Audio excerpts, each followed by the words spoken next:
किसी ने बड़ी कमाल की बात कही है। परमात्मा ने हमें आंखें दी है दुनिया देखने के लिए, लेकिन वो खुद आंखों से दिखाई देते हैं। नमस्ते दोस्तों, मेरा नाम बाबूचन। आपके लिए एक छोटी सी कहानी। एक राजा जो एक भगवान का भक्त था, लगातार ध्यान पाठ पूजा करता था। एक दिन भगवान ने प्रसन्न होकर उसे दर्शन दे दी। प्रभु के दर्शन पाकर राजा धन्य हो गया। प्रभु, आप साक्षात पधार रही हैं। भगवान ने प्रसन्न होकर बोला, मैं तुम्हारी भक्ति से प्रसन्न हूँ। मांगो, क्या मांगना चाहते हो, क्या उम्मीद है तुम्हारी। राजा ने हाथ जोड़कर कहा कि प्रभु, कुछ नहीं चाहिए। आपकी कृपा से राज्य में सब कुछ अच्छा चल रहा है। धन धान्य संपन्न है, राज्य प्रजा खुश है, सब अच्छा है। बस एक इच्छा था कि आपने आज मुझे दर्शन दे दी। क्या आप मेरी पूरी प्रजा को दर्शन दे देंगे? बहुत अच्छे लोग हैं मेरे राज्यों की। भगवान मुस्कुरा के बोले, नहीं नहीं नहीं, हो नहीं सकता। राजा हाथ जोड़कर गिड़गिड़ाकर बोला, आ ही गए तो मेरी इच्छा है कि पूरी कर दीजिए। मैं चाहता हूँ कि प्रजा में जितनी लोग हैं आपके दर्शन करें। राजा जीत पर अटक गया। भगवान जो थे गिरे हुए थे, मुस्कुरा के कहा कि ठीक है भाई, तुम्हारी इच्छा, इज्जत है तो मानना तो पड़ेगा। भगवान ने कहा कि कल मैं आता हूँ।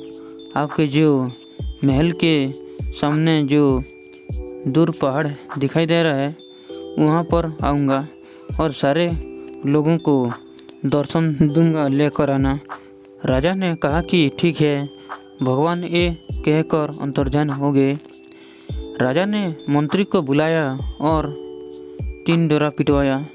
राज्यों में घर घर में जाके बताया कि कल सुबह आना है और राजा साहब के साथ भगवान के दर्शन करने के लिए। सारी जनता इकट्ठी हो गई। सब लोग जाने लगे। भीड़ थी, लंबी लाइन महल की। थोड़ा निकल कर देखते हैं कि राज्य में तांबे की सिक्कों का ढेर लगा हुआ है। पब्लिक ने देखा तांबे की सिक्कों को ढेर लगा हुआ है। आधे लोग भागे उस सिक्के की तरफ, भागने लगे फटाफट, मिल जाए जितना मिलना है। राजा ज्ञानी था, इसलिए समझ गया कि क्या खेल है। मत जाओ, भगवान के दर्शन करने चलते हैं। कहाँ मोह माया में फंस रही हो। 50% लोग गायब हो गए। राजा चलने लगा। चलो छोड़ो, जो गया जाने दो। पीछे पलट कर देखा तो आधी जनता मेरे साथ हैं।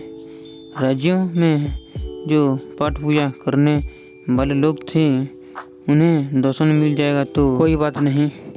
थोड़ा आगे चले तो चांदी की सिक्कों का ढेर दिखाई दिया। उसके साथ जो और 40% लोग थे, सारे लोग चले गए चांदी की सिक्के इकट्ठे करने। लेने लगे लोग भर भर के। ले जाके लोग, राजा ने कहा कि अरे क्या कर रही हो, भगवान बार बार दर्शन नहीं देंगे। लोगों ने कहा कि ये चांदी का सिक्का बार बार नहीं दिखेगा। राजा ने पलट कर देखा तो 10% लोग तो हैं जो भगवान के भक्त हैं। मेरे राज्यों में थोड़ा और आगे चलें तो रास्ते में सोने का सिक्का ढेर दिखाई दिया। ये जो साथ में चल रही हैं, ये भी चले गए सोने के सिक्के की तरफ। भर भर के सिक्के ले जाने लगे। राजा और रानी बचे जो चल रहे थे। राजा रानी से कहा, देखो कितने लोग मोह माया में उलझ चुके हैं, फंस चुके हैं, भगवान के दर्शन करने नहीं जाना चाहते। रानी ने हाँ से हाँ मिलाकर कहा कि आप ठीक कह रही हैं। थोड़ा सा आगे चलकर देखा तो बहुत सुंदर हीरो का ढेर लगा हुआ था। अब रानी से रहा नहीं गया और हीरो को इकट्ठा करने लगा। राजा जो था अकेला मन से विरक्त होकर पहाड़ की तरफ जा रहा था। राजा पहुंचा उस पहाड़ की तरफ जहां भगवान दर्शन देंगे। साक्षात प्रभु प्रतीक्षा कर रहे थे। राजा ने जाकर प्रणाम किया। भगवान ने पूछा, कहाँ है आपके लोग, कहाँ हैं आपके प्रजा जिनके लिए आप चाहते थे कि मैं आऊँ और दर्शन दूँ। राजा शर्मा के सिर झुका के क्षमा मांगने लगा। सिर झुकाकर भगवान ने कहा, आप क्षमा क्यों मांग रही हैं? मुझे मालूम था कि कोई नहीं आएगा। मेरे पास वही आता है जो आना चाहता है। जो मेटालिस्ट चीज़ों में, भौतिक चीज़ों में उलझा हुआ है, वो कभी प्रभु का दर्शन करने नहीं आ सकता। जब तक मोह माया में उलझा हुआ है तब तक नहीं पहुंच पाएगा। प्रभु तो अपने भक्तों को प्रतीक्षा कर रहे होते हैं।